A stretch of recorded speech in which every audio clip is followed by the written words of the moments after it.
right now. I want to bring my mans and them on, all the way from Houston, Texas. Show your love. He's showing us love. Devin The Dude.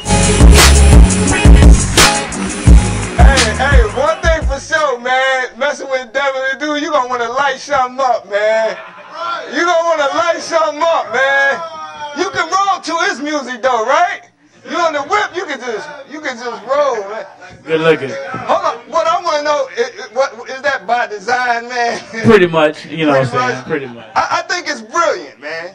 You know, because there's no faking the front in the music. It ain't talking about a bunch of stuff that's over people's heads or stuff that majority of the people ain't into. You're talking about things that majority of regular people are into, man. Yeah, I just like to think about what we do on a day-to-day basis, and I put that in rap form. You know, that's how we came up, and it's easier to do that versus trying to go capture something that's really not going down. And, right. You know what I'm saying? You can talk about what you do every day, and it's not a hard thing to do. But right. You know what I'm saying? I appreciate the appreciation of people out there who just does, do regular everyday things, and you know what I'm saying, can relate to what I'm talking about, because it's just regular. Well, you like a folk hero, so to speak, right? You know what I mean? Urban legend. You know, and not to be, they don't. Some people don't consider you on a mainstream level, but you got all the respect of the mainstream artists. Oh, I love it, man. It's the best of both worlds, man. I get the respect from a lot of artists that I admire too, and then I'm able to go to the store and get a loaf of bread without a lot of people. You know what I'm saying? I can just walk to the store without getting crowded. So I had that freedom.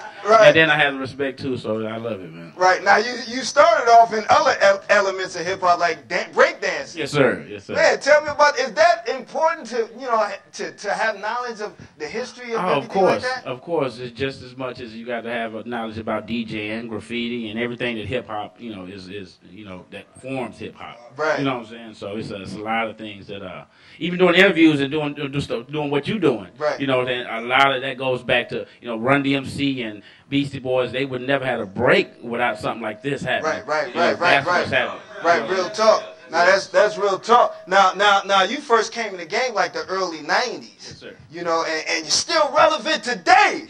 Oh, huh? That's big. That's a blessing. That's big. That's a blessing. And you started out in an ill situation. The Coey brothers go even further. The Odd Squad. The Odd Squad, yeah. That's my crew. That's my brothers right there. Rob Quest, Blind Rob. He's blind and he did most of the music. What was it like back then working with Rob? Rob being blind and being a producer? Oh man, he's my favorite producer actually, man. Not just because he's blind and was in my group, you know what I'm saying, or we was formed a group together. It's just because his attitude and his work ethics in the studio and what he do normally that people try to, they try to be real gentle with him and stuff. He don't like that. He want to be real, you know what I'm saying? They try to guide him here and tell him things, you know what I'm saying, to try to soften. He's so down to earth and so real cool. And yeah, man, you know what I'm saying? I admire his style, Right. Now, how did the RapALot situation fall in your lap? How did that come? I know you being in Texas and things of that nature. Were they scouting you? Were they coming out to your shows or what? Nah, they wasn't really scouting us. Actually, we me, Rob Quest, and Jug Mug, well, you know what I'm saying, we formed a group. We never had a name of the group. We just was doing we're doing tapes. We're doing like demo tapes. Right. And we had like 30 songs, and we like, man, we need to pick, about 5 or 10 of these and try to shop them. Right. And we might need to come up with a name for the group. Right. It was we just like to get together, you know what I'm saying, we'll, grab about 40 ounces back then, you know what I'm saying. Smoke out, you know what I'm saying, sip our coffee or whatever, and do our thing. That's what we call coffee. Right. So Jay Prince and them got hip to you? Yeah. We made a few tapes. It was a guy named Crazy C, Simon, who works with RapALot. He was a producer, and he, if you're familiar with Big Mello, he did a lot of Big Mello songs back with RapALot. Him and Rob was kind of cool. They went to the same church or something together, and he got a hold of one of our demos. He took it to Lil J, and Lil J heard it, and like about a week later, he came to Third Ward where we was working at Rob's crib, and he just sat in on our session, and he loved it. He's like, man, you know what I'm saying? He was interested in giving us a deal, and we was looking at each other like, what? Hey, we're gonna take a commercial break. We're gonna be right back with Devin The Dude. What you know about that? So do what? Alright, we back. Playa T, that's me. I'm right here with the legend right here, Devin The Dude. And what's up, y'all? What's up, y'all? Make sure you go see my man do his thing down in the flats tonight. Earth Nightclub, what you know about that right here. What's this, a ticket right here? What is it, free ticket that somebody can win or what? I don't need no ticket. What you give me a ticket for, man? Yeah. All right, man, okay. All right. I mean, okay, to me, you ain't got to put me out there like that, baby. You know what I'm saying? You ain't got to do that. Now, Devin, man, you know, you rocked with 15 years with Jay Prince and them, man. What did you learn from that situation? Because you moved on. You know, artists grow into, you know, into their own and do other things. You know, what did you learn? What did you take away from that situation? For the most part, man,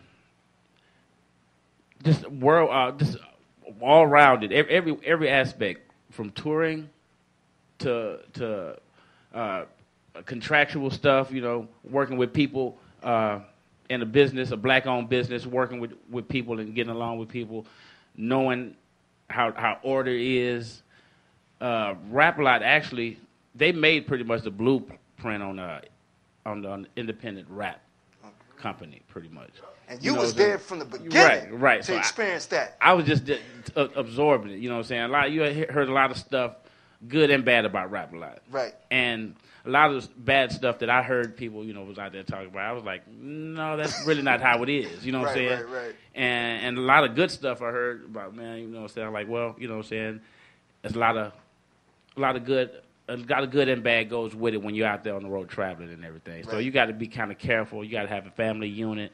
You know, you got to have a sense of responsibility and all that. And then those years with RapALot kind of taught me, you know, how to deal with certain situations when you're out on the road or when you're out, you know, doing shows and then somebody else's home. Right. Now you worked with some heavy hitters in the game during your whole tenure. You know, Snoop Dogg, Face Mob. You know, Jeezy, everybody. Hey, how flattering is that, man? Man, that's actually overwhelming, man. I was like, I never in my life thought that I would get to a point to work with a lot of these people, man. So and then a lot of cats, a lot of local cats too that you probably haven't heard of, or you know what I'm saying, you might be familiar with, you know, who really got me into doing feature things. I love doing features. I love powers with numbers. You know, how real is that? How many people still like to do that? How real is that? How real is that? Now your music has a heavy influence on marijuana. Let's keep it 100. You know, you probably gonna roll up something when we leave here. You know what I mean?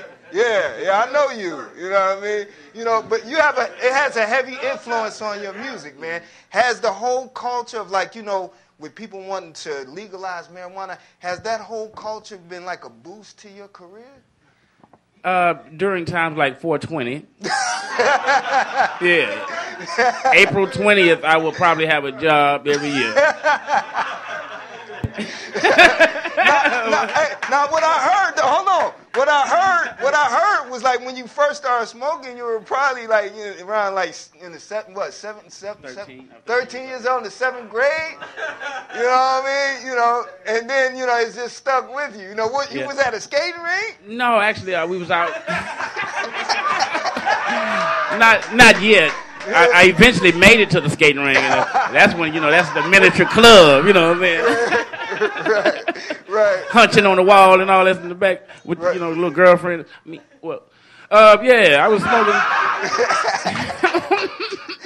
At 13, I was out playing football with my friends. You know what I'm saying? I had one cat. His name was Boomer. He was like a year older than I was. And, you know, he was shorter than me, but he was quick and stuff too. And he smoked weed every day. You know, like, you know what I'm saying? So I was like, one day I was like, say, man, you need to quit, especially if we gonna do this football stuff, man. We got to go to practice, man. We can't. All this stuff is unhealthy for your body, man. You won't be, you won't be able to run. You can't run fast or nothing. You're like, man, I can beat you running right now. He was like, man, you cannot beat me running. I'm just saying, don't worry about that. I'm just saying, on the long-term effect, he said, man, I can beat you running right now. What are you talking about? I'm like, man, well, come on, man, let's go. Put the joint down. Let's race. Right. So my brother stood like 40 feet down, you know what I'm saying? He had his hands up. He like, and go.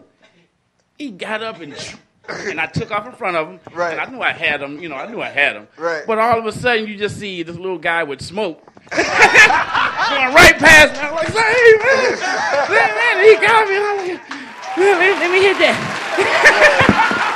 Right. So then you was turned on. Now, I want to ask you, though, first of all, let's find out. I mean, first of all, are you a proponent for legalizing marijuana?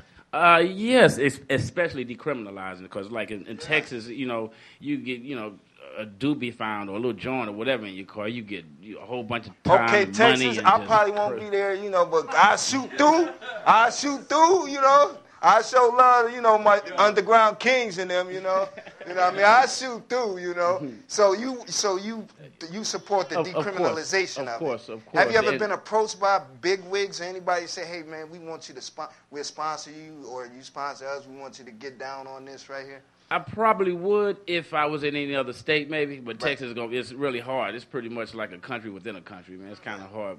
But Austin, Texas is trying to do something like that. Is that right? Yeah. So and they're like the state capital, or whatever. So I'll go down there if I was asked to try to make something happen, because it's just a shame, man, on how they kind of put a lot of pressure on you as just an individual, man.